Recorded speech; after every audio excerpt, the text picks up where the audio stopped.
Claire's POV. Sandaling tumingin ito sa akin. Ngayon ay wala naman akong mabasa ni anuman sa mukha nito. Maya-maya ay ngumiti at tumikim sabay unat ng mga braso. Good. Tipid na sagot lang nito. Good? Yun lang ang reaksyon nito sa sinabi ko? Sa bagay, ano bang inaasahan kong ere-react nito? Siyempre ay wala. Binuksan nito ang TV at nilipat sa CNN. Tumingala ako sa loft nito at mukhang iisa lang ang kwarto ng kondo. Malamang ay dito ako sa sofa matutulog. Para namang komportable doon, mas malambot pa nga ata kaysa sa kama ko. Pasimple kong sinuyapan ng boss na seryosong-seryoso sa panunood. Pinilit kong ibaling ang atensyon sa anchor na nagsasalita sa TV dahil medyo naiinip ako. Wala talaga akong ka-interes manood ng mga balita eh. Pansin ko kasi na puro bad news lang ang meron. Nakaka-boring. Napabuntong hininga ako nang hindi namamalayan. Hindi naman nakaligtas sa pandinig ni Mr. Faltado. Am I boring you? Baling ng boss sa akin. Ha? Ay, hindi po. Sige, nood lang po kayo sir. Pagod lang po siguro ako. I told you, call me by my name. Ah, sige po. Napilitan kong sagot. And refrain from saying po. Okay. Pinatay nito ang TV at muling humarap sa akin. What do you want to talk about? Ha? May sinabi ba akong gusto ko makipagkwentuhan? Wala po akong maisip. Pwede bang manood ka na lang ulit, sir? Dahil biglang bumilis ang tibok ng puso ko sa pagkakatitig dito sa akin. Buti na nga lang at mahaba ang sofa, kaya malayong kinauupuan nito mula sa akin. Pero hindi nagtagal ay umusod itong bahagya palapit sa akin. Ipinatong pang isang braso sa sandalan paharap sa akin. Hanggang diyan ka lang, sir, ha? Please huwag ka nang lalapit pa kung ayaw mong malagutan ako ng hininga sa kaba. Claire, mahinang tawag nito sa pangalan ko. Naging malikot ang mga mata ko. Hindi ko kayang salubungin ang mga tingin to. Po, bumuntong hininga ito. Why can't you grant a simple request? I told you, do not use po when talking to me. I'm only 34. Mahirap iwasan kasi boss ko po kayo. Okay, then don't think me that I am your boss. Think of me as just another man. Can you do that? Susubukan ko po. Lee? Susubukan ko. Lester? Ang awkward naman tawagin ito sa pangalan lang. Great. See? You can do it. At lalong lumapad ang ngiti nito. Para naman akong batang tinuruan ng tatay niya na magsalita. Buti na lang at biglang tumunog ang cellphone ko. Yes po, ma? Nak, nakahanap ka ba ng matutuluyan? Opo. Nandito po ako sa kaibigan ko. Nanlaki ang mata ni Mr. Faltado sa narinig. Ano na naman ang problema nito? Buti naman, mag-iingat ka pa uwi bukas. Huwag po kayong mag-alala, ingat din po kayo dyan, ma. Kaibigan? Tanong nito sa aking pagpatay ko ng cellphone. Baka kasi kung anong isipin ni mama kapag sinabi ko nasa bahay ako ng boss ko. Anong iisipin niya? Na masama, kasi hindi naman magandang tignan na nandito ako sa kondo niyo. Kahit siguro sinong makakaalam, mag-iisip na hindi maganda. Like what? Like what nga ba? Anyway, pipilitin na naman ba ako sumagot ng boss sa awkward na tanong? Wala po. Sumama ang mukha nito sa sagot ko. Wala po. You can't always avoid things by just saying wala po. What are you so afraid of? Just don't answer kung wala lang po sasagot mo. At pinagtawanan ako nito. Parang walang kwentang usapan namin na yun kaya natawa na lang din tuloy ako. In fairness, ang daldal ng boss ko ngayon. Good mood at malayong-malayo sa asal ito pag nasa trabaho. Parang gumaan tuloy ang pakaramdam ko. Nawala ng kaunti ang pagkailang at hiya ko. Lalong lumalamig ang pakaramdam ko. Patay naman ang aircon ng kondo. Palakas ng palakas kasi ang bagyo. At dahil madilim na nga, lalo sa labas ay puro malalabong ilaw lang ng kalsada ang tanaw ko. Nananalangin ako na sana'y humupan na kaagad ang bagyong ito. Nagpunta ang boss ko sa taas at hindi pa rin bumababa at dinig ko na may kausap ito sa telepono. Naisipan kong tumayo sa gilid na nakasarang balcony. May mumunting mga halaman doon na ngayon ay basang-basa na ng ulan. Umaambon kasi sa bahaging iyon. Tumba na din ang ilang paso sa lakas ng hangin. You like rain, ha? Halos mapatalon ako na marinig ang boses nito sa bandang likuran ko. Sa pagkagulat ay napaharap akong bigla at hindi ko inaasahan na kailapit pala nito sa akin. Napaatras ako pero dumikit na ang likod ko sa glass door. Unti-unting bumibilis na naman ang tahip ng dibdib ko sa pagkakalapit ng katawan at mukha namin. Sorry sir, nagulat lang po ako. Sabi ko na hindi makagalaw sa kinatatayuan. Walang kakurap-kurap ito at itinaas ang tingin sa mga mata ko. Kita ko ang pagbabago sa ekspresyon ng mukha nito. Tumigas at naging seryoso. Again, one more mistake and you will not like it. Natigilan ako sa sinabi nito. Napalunok ako ng pagkalalim-lalim. Kanina lang ay napakaganda ng mood. Bakit biglang nagbago? I told you na to call me sir. Napakagatlabi ako. Hindi ko na nga alam ang sasabihin. Kung magsosorry na naman ako ay baka magalit lang lalo ito. Hindi ko matagalan ng pagkakatitig sa mga mata nito pero bago ko pa mabawi ang tingin ay naramdaman ko ang pagbaba ng mukha nito. Mabilis ang dalawang kamay ko na naiharang sa mukha nito. What are you doing? Mahinang tanong nito. Kung ano man pong binabalak nyo, huwag nyo pong ituloy. Matigas na sabi ko. Hindi na ako papadala sa emosyon ko. Pinangako ko sa sarili na hindi na ako magpapahalik sa amo. Dahil hindi dapat. Why not? At gumuhit ang pilyong ngiti sa labi nito na parang lalo nagpakaba sa akin. Hindi ako agad nakasagot pero naisip ko ang sinabi nito kanina. Sabi niyo po kanina, wala kayong gagawin sa akin. Yes, I won't do anything to you. Bulong ito at lalong inilapit ang mukha sa akin. But I just want to kiss you. At bumaba na naman ang tingin nito sa labi ko parang nanunukso. Bakit po? Nautal na ako at nararamdaman ko ang panginginig ng katawan at labi ko. Because I can. Sagot nito bago tuluyang siniil ng halik ang mga labi ko na nagpatikom ng bibig ko. Kusang pumikit ang mga mata ko na buong pusong tinanggap ang ginagawad na halik nito. Ramdam kong mainit na palad ito na ngayon ay banayad na humahaplo sa pisngi ko. Pababa sa leeg, nagdadala yun ng kakaibang kiliti sa buong katawan ko. Nararamdaman ko ang kabilang kamay nito na humapit sa bewang ko. Bawat haplos ay para akong nakukuryente. Lalong lumalalim ang bawat halik nito. Kusang napapayakap ang mga braso ko sa leeg nito. Sa ginawa kong iyon ay lalong nag-init ang pagyapos at paghalik nito. Habol ko ang bawat hininga dahil sa pagsakop nito sa mga labi ko. Para akong nawawala sa sarili at nakita ko na lang ang sarili na tumutugon sa bawat pagdampi ng labi nito. Diyos ko, baka kung saan kami dalahin ang sandaling ito. Hindi ako pwede magpaubaya ng dahil lang sa nararamdaman ko para dito. Hindi pwede. Sa wakas ay marahan kong naitulak ito. Sapat lang para makalayo sa mapupusok na mga labi nito. Habol ang hininga at kunot noon tumingin ito sa mga mata ko. Hindi bumitaw sa pagkakayakap sa akin. Umiling-iling ito at mahinang nagsalita. Do you think I will let you run away this time? Hindi ko maintindihan ang mga nababasa ko sa mga mata nito.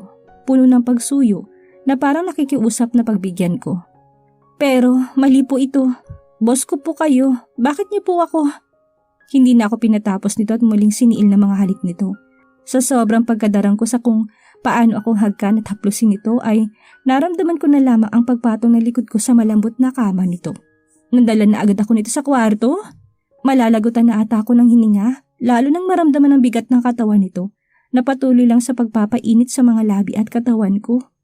Para akong nawawala sa sarili sa bawat haplos ng mainit na kamay nito sa katawan ko.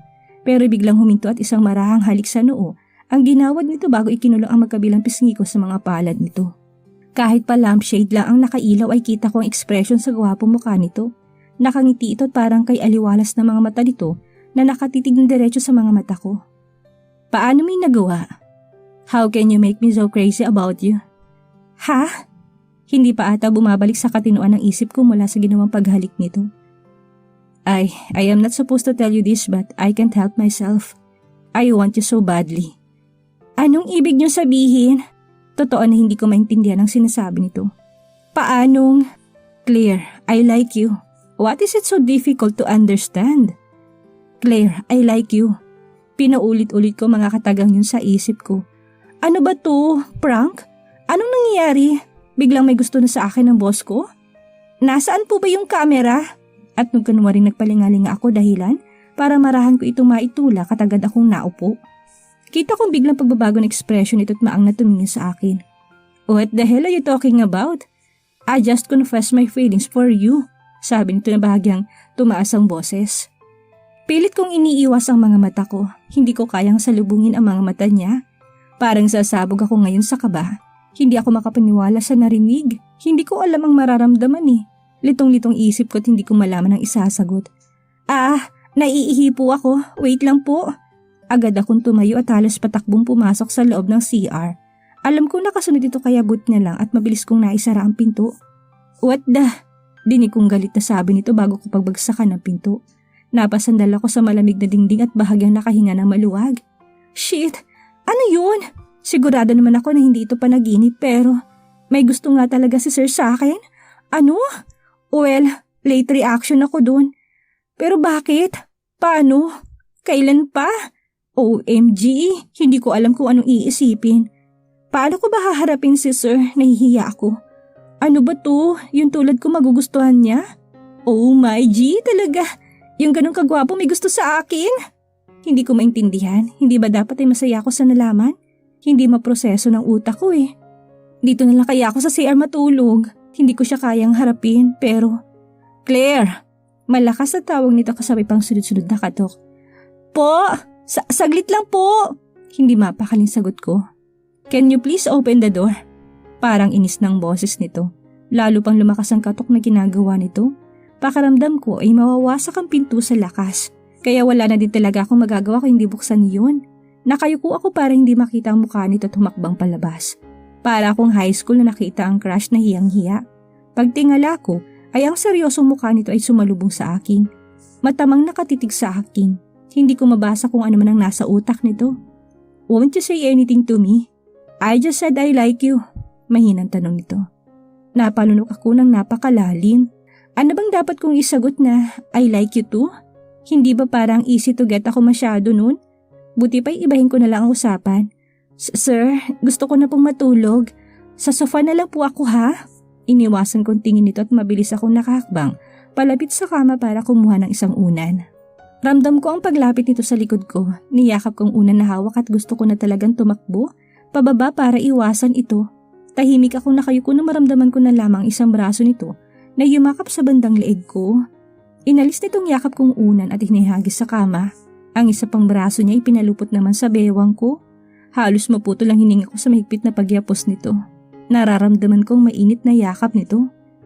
You're not going anywhere, right? Bolta-boltahing kuryenteng gumagapang sa buong katawan ko.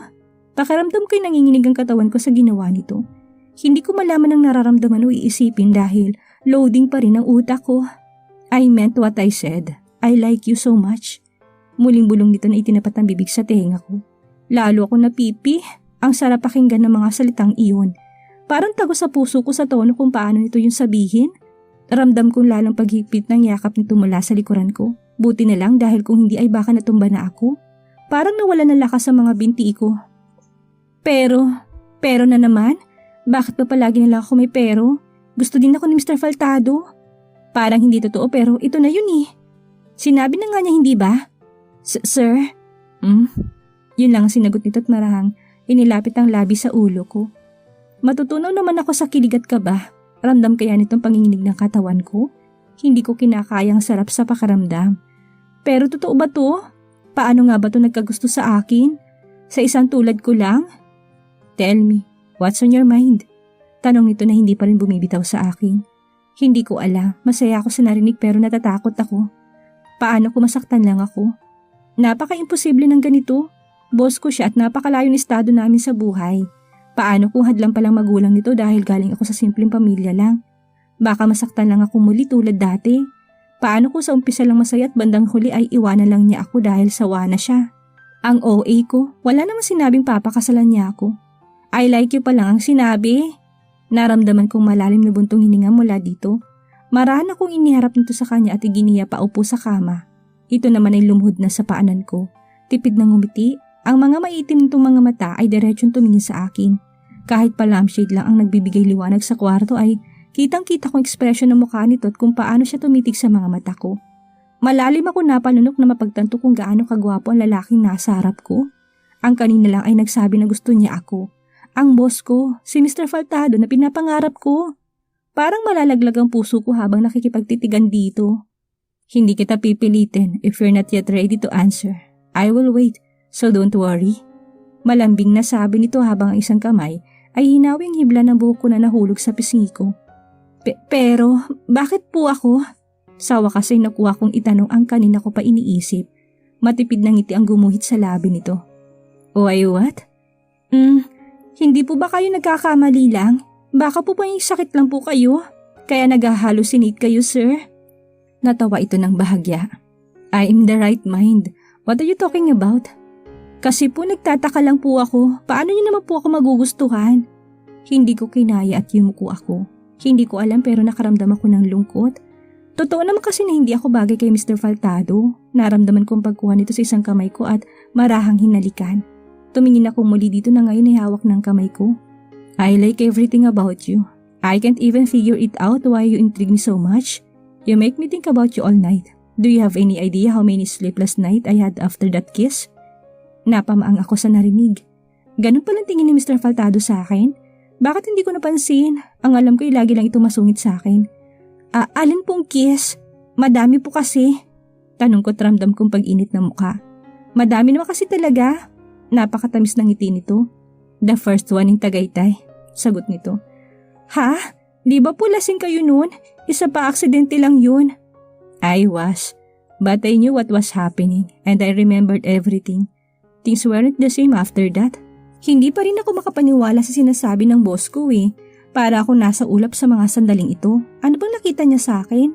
Ayan at lalo lang umurong ang dila ko. Parang labis-labis yung kilig at saya na hindi ko kayang ipaliwanag. Pakaramdam ko nga ay pulang-pula ng pisngi ko ngayon. No pressure. You don't have to say anything now. Ang importante is that you already know what I feel. At lalo ako natameme sa nakangiting si Mr. Faltado sa harapan ko. Hindi ko halos maidilat ang mga mata ko pero nasisilaw ako sa sinag ng araw. Kay bigat ng talukap na mga mata ko pero pilit kong dinilat ang mga yun. Bumungad sa akin ang liwanag na direktang tumatama sa mukha ko. Sino ba nagbukas ng kortina ko? Pipihit na sana ako nang may kung ano mabigat akong naramdaman. Oo nga pala, nandito nga pala ako sa kondo ni Mr. Faltado. Iginala ko mga mata at, Shook! Muntik na ako matilisan nakita. Kaya palang bigat dahil nakadantay ang isang braso na ngayon ay hubad pang katawan ng amo. Napakurap-kurap pa ako ng ilang beses. Magkatabi nga pala kami natulog kagabi habang yakap niya ako. Sunod na dumako ang mga mata ko sa mukha nito na nakapikit pa. Nakadapa ito pero nakabaling ang ulo sa akin. Napakaamo pala nitong pagmasdan kapag natutulog. Parang kay himbing at lalim ng tulog. Wait lang, wag mo sabihin. Agad kong naitaas ang kumot upang silipin ang suot ko. May damit pa naman ako kaya agad ako nakahinga ng maluwag. Para talaga akong tanga. Hindi naman ako lasing kagabi. Malamang ay naalala ko lahat ng nangyari. At walang nangyari. Hay, aba, dismayado ba ako na walang nangyari? Bigla ako tuloy naalala ang ginawang pagtatapat ng nararamdaman nito sa akin kagabi. Parang kiniliti na naman ang puso ko sa naalala at napapikit pa. Kay aga-aga ikinikilig na naman ako. Good morning. Gulat ako napadilat sa ngayon ay gising na palang amo. Nakangiti ito, nakatingin sa akin at hindi pa rin inaalis ang pagkakadantay ng braso nito sa katawan ko. Hindi tuloy ako makagalaw. Napalunok ako bago mautal-utal na bumati din. Good morning po. At agad akong bumaling ng tingin sa labas. Baka kasi mahalata nito na kinikilig ako eh. Pero ano namang masama kung mahalata niya? Bakit nga ba kasi hindi pa ako umamin? Nang hindi ito gumalaw at nagsalita pang muli ay sinulyapan ko ito. Tahimik lang nakamasid ito sa akin. Ano kayang iniisip niya? Dahan-dahang inilapit ako nito sa kanyang katawan gamit ang braso na kanina ay nakadantay lang sa akin. Isang mahigpit na yakap ang ginawad at napasubsob na lang ang mukha ko sa hubad na dibdib nito. Dinig kong malakas sa tibok ng puso ni Mr. Faltado. Pero sa pandinig ko ay parang musika yun. Ang init ng katawan niya ay parang nanonood sa damit at balat ko. Tahimik ko na lang na ninanamnam ang sarap ng init noon. Ding dong! Napapitlag ako sa gulat kaya agad na nakalas ang pagkakayakap nito sa akin. Napabuntong hininga naman si Mr. Faltado sabay sulyap sa wall clock. Is it Sunday? Kunot noon itong tanong pero hindi pa din bumibitaw ang kamay nito na nakahawak ngayon sa likuran ko. Opo ata. Parang hindi din ako sigurado. Para lang akong lutang kasi naman yakap-yakap niya ako. Sino bang makakapag-isip ng matino?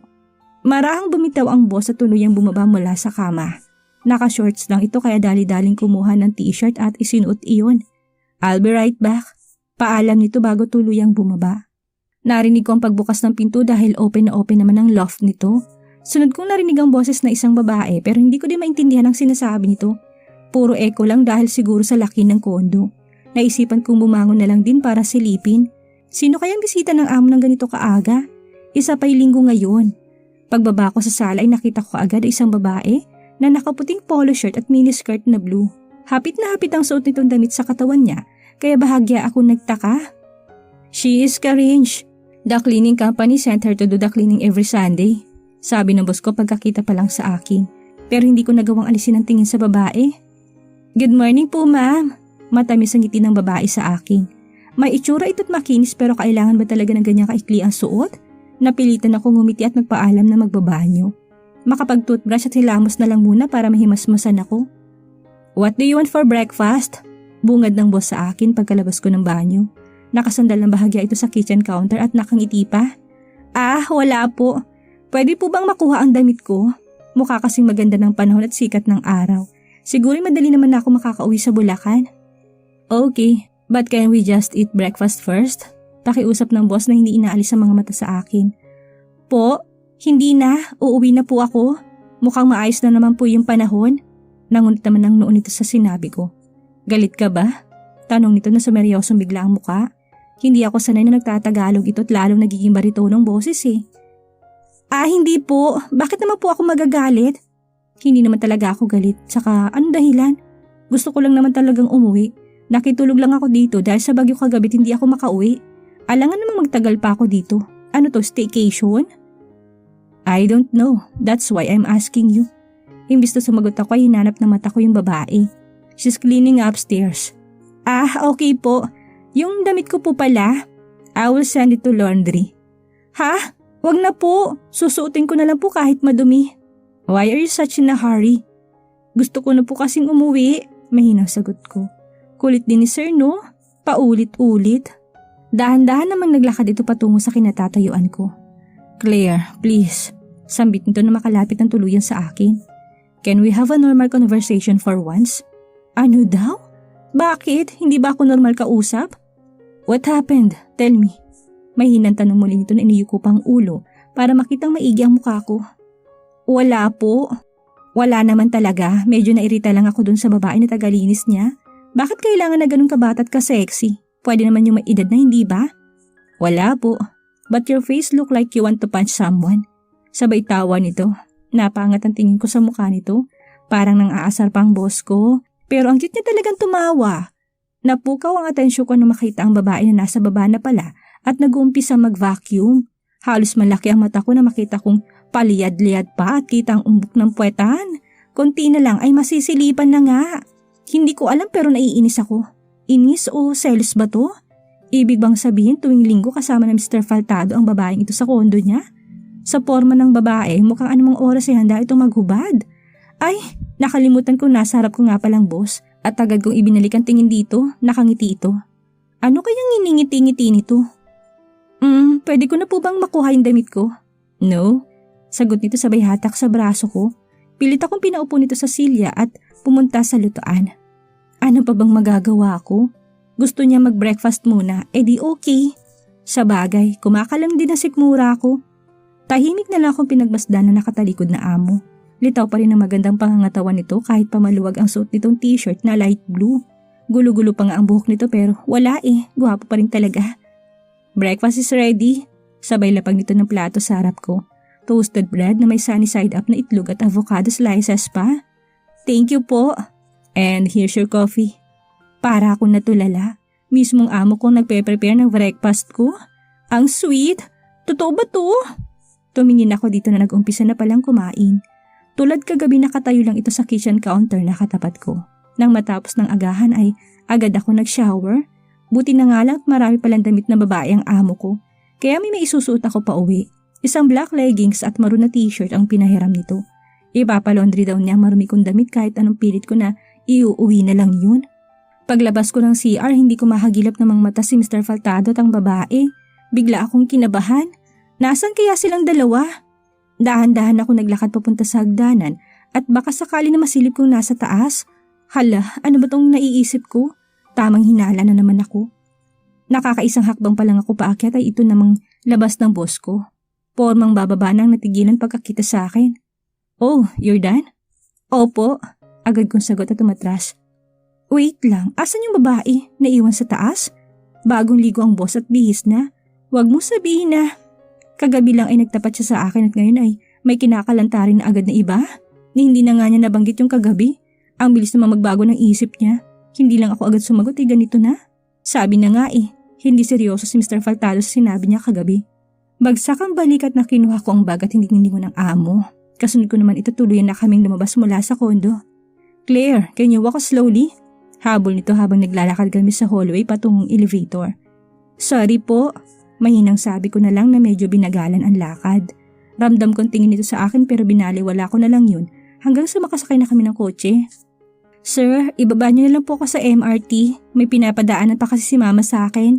Sabi ko dito habang nagkakabit ito ng seatbelt. Pero ang totoo ay ayoko na magpahatid. Una ay dahil naiinis ako sa kanya at pangalawa ay baka magulat si mama pag nalaman na sa boss ko ako nakitulog kagabi. Kung ano-ano na naman ang iisipin nun. Where? I will go with you. Malayo po. Baka mapagod kayo sa biyahe. I don't mind.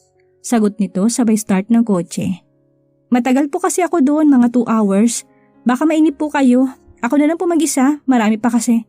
I said, I don't mind. Putol nito sa sinasabi ko. I have all day. Dagdag pa nito at nag-umpisa ng magmaneho. Ngayong umami na si Mr. Faltado kay Claire ng tunay niyang nararamdaman sa dalaga. Ito na kaya ang masayang simula nila ng sekretarya? Magawa na din kayang aminin ni Claire ang lihim niyang pagtingin sa boss niya. Iyan ang ating aalamin sa susunod nating kabanata.